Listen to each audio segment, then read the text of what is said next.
Olympic தொடரில் இந்தியாவுக்கு முதல் வெள்ளிப் பதக்கம். ஈட்டி எறிதலில் இந்திய வீரர் நீரஜ் சோப்ரா வெள்ளி வென்று சாதனை.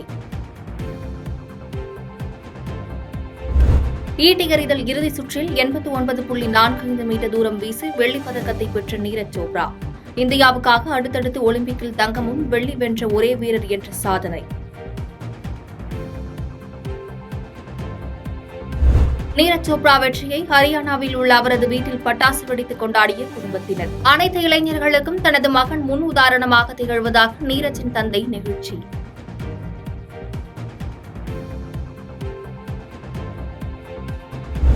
நீரஜ் சோப்ராவால் தேசம் பெருமை கொள்வதாக பிரதமர் மோடி வாழ்த்து. எண்ணற்ற விளையாட்டு வீரர்களின் கனவுகளை நனவாவதற்காக ஊக்கமாக இருப்பார் என்று பாராட்டு.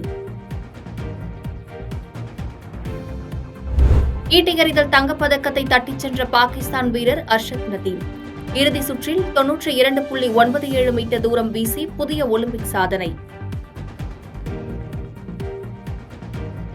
உயர்கல்வியில் மாணவர்களின் சேர்க்கையை அதிகரிக்கும் நோக்கில் தமிழ் புதல்வன் திட்டம் கோவையில் இன்று தொடங்கி வைக்கிறார் முதலமைச்சர் மு.க.ஸ்டாலின்.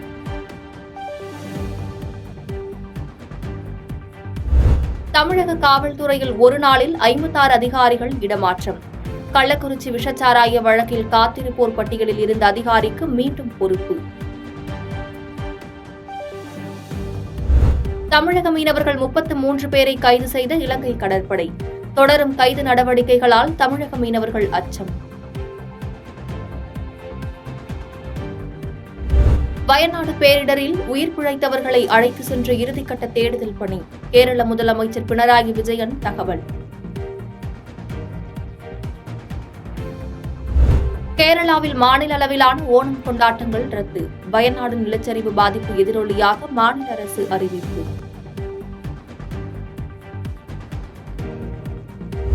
நடிகர் விஜய் சேதுபதி குறித்து அவதூறு கருத்து பதிவிட்ட வழக்கில் அர்ஜுன் சம்பத்திற்கு 4000 ரூபாய் அபராதம். குற்றத்தை ஒப்புக்கொண்ட நிலையில் கோவை நீதிமன்றம் தீர்ப்பு.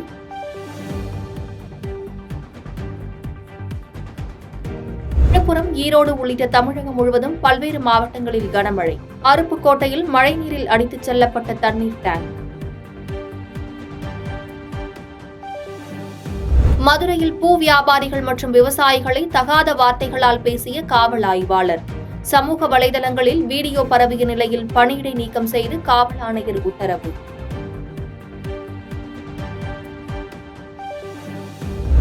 வங்கதேசத்தில் முகமது யூனுஸ் தலைமையில் பதவியேற்றது இடைக்கால அரசு.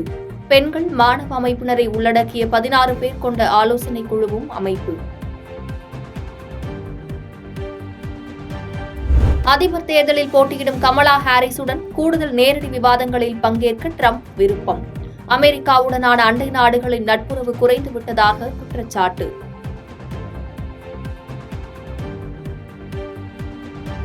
பாரிஸ் ஒலிம்பிக் போட்டியில் வெண்கலம் பதக்கம் வென்றது இந்திய ஹாக்கி ஆடவர் அணி.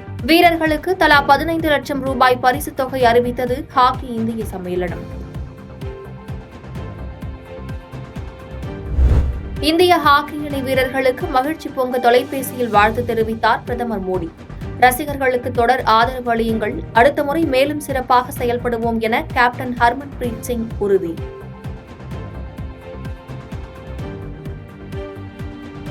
பாதகம் செய்பவரை கண்டால் நாம் பயங்கொள்ளலாகாது பாப்பா. மோதி மிதித்து விடு பாப்பா, அவர் முகத்தில் உமிழ்ந்து விடு பாப்பா. அண்மை செய்திகளை உடனுக்குடன் தெரிந்து கொள்ள இணைந்திருங்கள் இயம்நாடு தொலைக்காட்சியுடன்.